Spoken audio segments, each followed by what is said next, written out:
Hi everyone. Today is September 1st, which is the first day of Suicide Awareness Month, which is ironic because for the last couple of weeks, I've been thinking that I wanted to share my story of my family.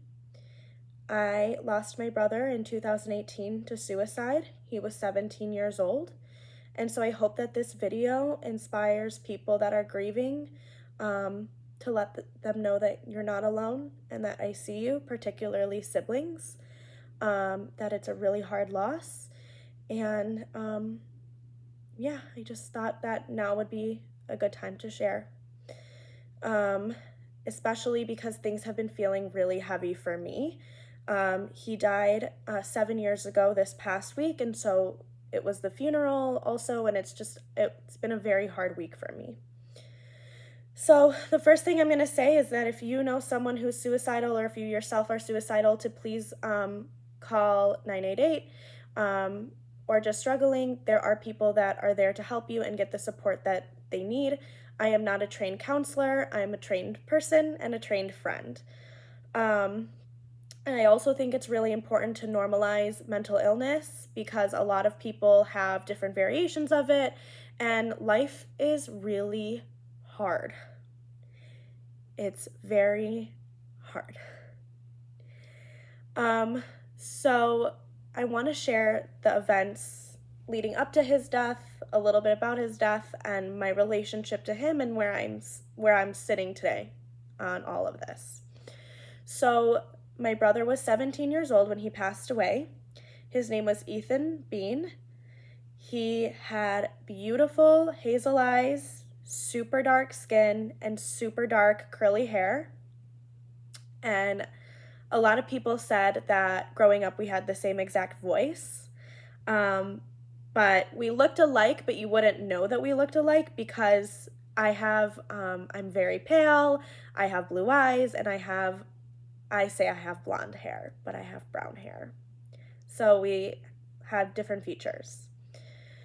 So, my brother was always really misunderstood. He got in a lot of trouble all the time. He didn't have really many friends, and life was really lonely and difficult for him.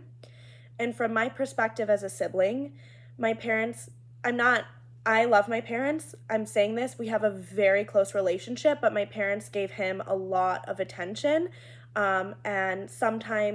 And they also gave me a lot of attention as well. I'm not saying that, but sometimes I think with high maintenance siblings, the other kids that are more normal get left behind. So that's kind of how it felt growing up. And I always had a lot of animosity, and I always wished for something more in a sibling relationship. And had always been really hard for me because it was very difficult with him growing up. And he was always really difficult. He was a really temperamental baby. He was also a genius. He would jump out of his crib, and then my parents put a tent on his crib because he still needed to stay in a crib for safety reasons. And then he figured out how to unzip the crib, and he was only a baby. It was kind of insane. So that being said, in his very short life, it was very difficult. And in high school, he got into trouble and when he was having psychotic episodes and ended up in Children's Village, which is the juvenile detention center in Oakland County, which is where we're from.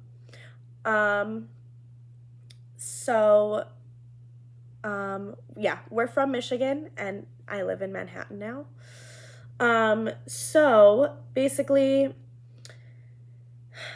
he died in August of 2018, and God, this is a lot harder to talk about than I thought it would be. So he died in the summer of 2018, towards the end, and we were going back to school, and it was after his stint in juvie. He got out of juvie in about in February. And we thought that he was doing a lot better. He got a job, he switched schools, he finally had a friend. Like, things were going really, really well. I went on with my summer. My parents took him on a beautiful trip up north. They had a wonderful time together. Um, and he came back. Like, they came back from the trip, I came back from camp at the same time, and I remember my mom having a conversation with me about how I needed to make more of an effort with him. Um, and I think that was always really hard for me because there was so much animosity, and he was a really difficult person to connect with because he had issue. We all have issues, but he had like a totally different way of thinking. So, anyways, it's August, we're all back home. My mom was so happy that we were all back home and we were like a family again, and we all went out for a really nice dinner. It was an Italian dinner, and I remember I had worn this dress that I got with one of my best friends as a matching dress, and I wore it to dinner, and we took a really nice picture, which would soon be the picture that was used in his obituary. So that night I had been seeing somebody in the town that the restaurant was in, and so that whole night, like on the way home, my family was making fun of me, and he was being like, my brother like was being super cuddly, and that was really odd for him, and he was being super friendly and super nice, and of course me being like, don't touch, being like an older sister, don't touch me, stop, you're being weird, whatever. And then the next day, I moved up to college. I went to Michigan State, and my mom and I had asked him to help us like load up the car, and there were like no complaints whatsoever, and he loaded up the car. And my mom and I were both like in shock that like there was no argument, nothing, that he just helped. And then he gave me a hug, which is now our last hug ever. And he said, "Good luck in school and don't forget your birth control," which those are his very last words to me. So I go back to school, and at this time I was in a sorority, and we were getting ready for sorority recruitment, and later that night, I was hanging out with my friends, and at midnight, I was laughing and joking, and I got this horrible pain in my stomach, horrible, like shooting sharp pain, and it never happened again, but I looked at my friend and I said, we might have to go to the emergency room tonight, like I don't feel good. I'm also very dramatic, so everyone was like, you're fine. I said, okay, I'm gonna go to bed though, so I went to bed, and about at 4 a.m. I woke up to like hundreds of missed calls, and a text message from my dad that said, Ethan passed away. Blair Daddy is so sorry. And when I got the text,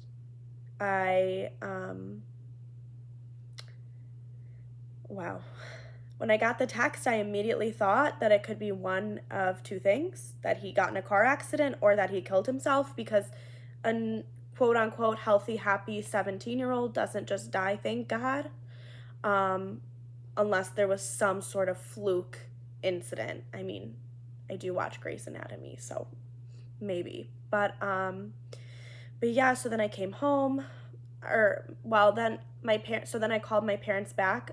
My sorority was dormer style, so which means that all the girls sleep in one room. So I ran out of the room. I like ran downstairs. I like didn't know what to do. I called my mom, and my mom and dad and our family friends were on their way to pick me up already. They were almost at the doorstep of the sorority, and East Lansing's like an hour and a half-ish ride, maybe 2 hours.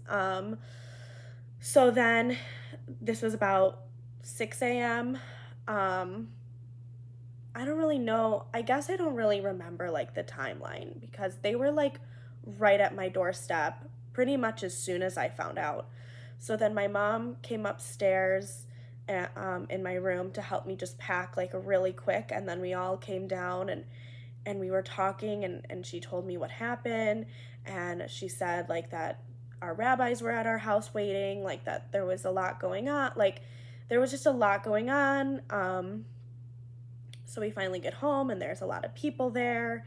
And then just like that began like the process of like planning the funeral and all of that. And for me as like an oldest sibling, I felt like a lot of responsibility, because like obviously like my everyone was there to take care of me too, like our friends and all of that, but like no one could ask my parents, you know, like so my mom's friends came over and they were like, we need to like get a cleaning lady if we're sitting Shiva.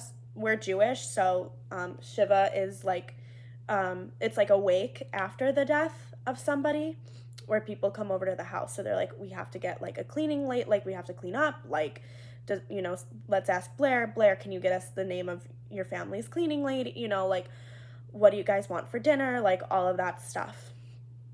So his funeral was on a Sunday, and we weren't expecting a lot of people to come, and so we just had it at a chapel in the cemetery, and it was so insanely crowded and hot in the middle of August. And the morning getting ready for his funeral, I was showering, I remember, and I didn't want like any of the teachers from his school to come. Like I was so angry. I didn't want any of the principals, and I was like gonna practice like I was practicing in the shower like a brawl. Like, do not come here. Don't come near me. Don't come near my family. Like, you did nothing to support my family. Like then, like you're not supporting us now. Like, it was a whole thing. But no one ended up coming except for his school counselor, which I'll come back to that later. So we go to the funeral and things just like felt like really hazy and overwhelming. And again, it was like a really hot day in August, like insanely hot, even though the chapel was air conditioned, like it was crazy. And someone passed out, and that someone ended up being his counselor from school. And that was like crazy. And I just like remember they were like stalling, and like they didn't really want my family to like know to like cause us any more distress.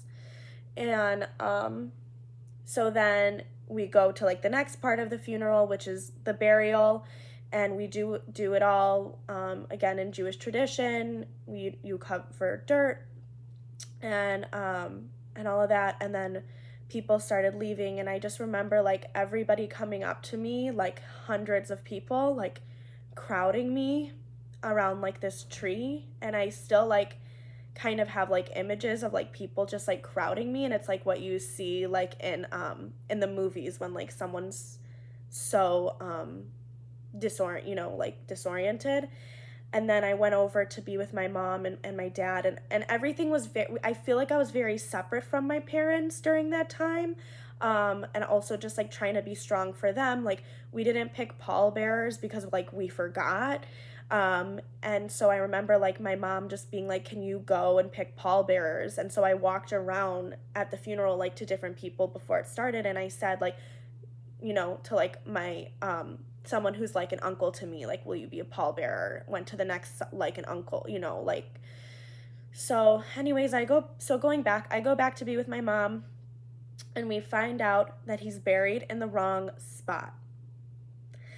And it was like, it's like, that's actually insane to me still to this day, that he was buried in the wrong spot. Like, I just don't know who makes that kind of mistake.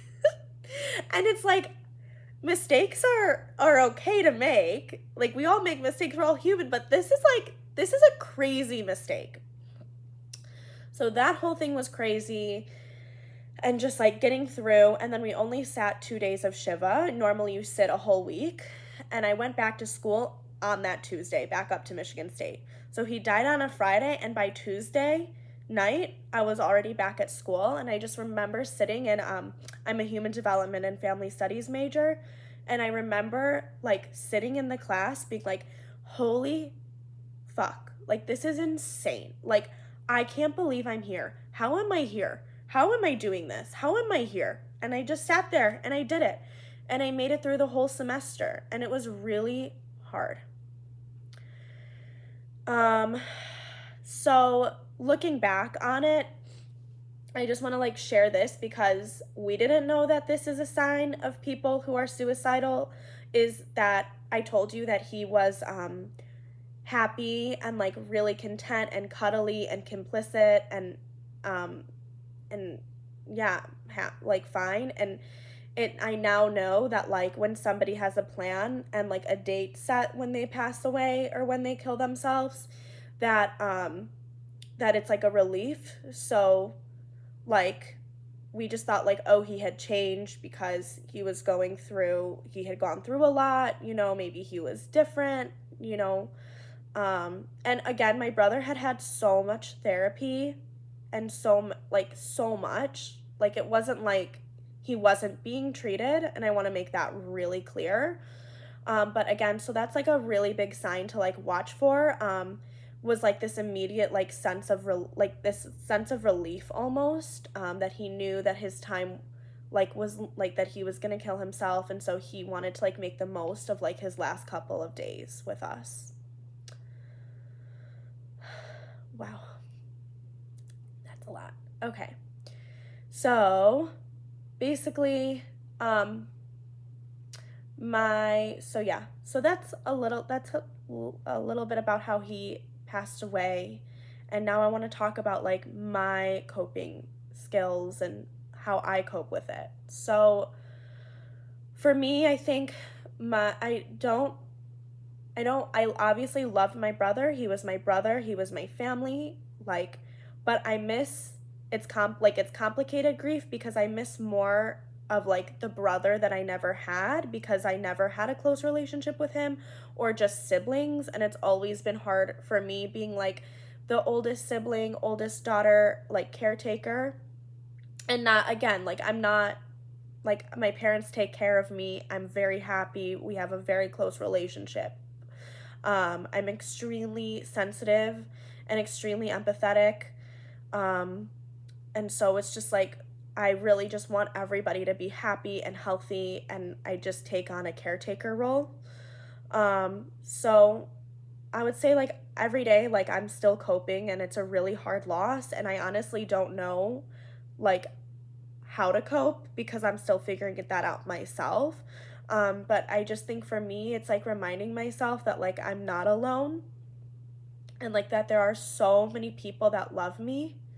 And it's really hard to believe that when you're in like such a state of loneliness. I'm getting married in 2 months. I'm very excited, and I have so many friends, and I'm so lucky, and so many people that love and care about me.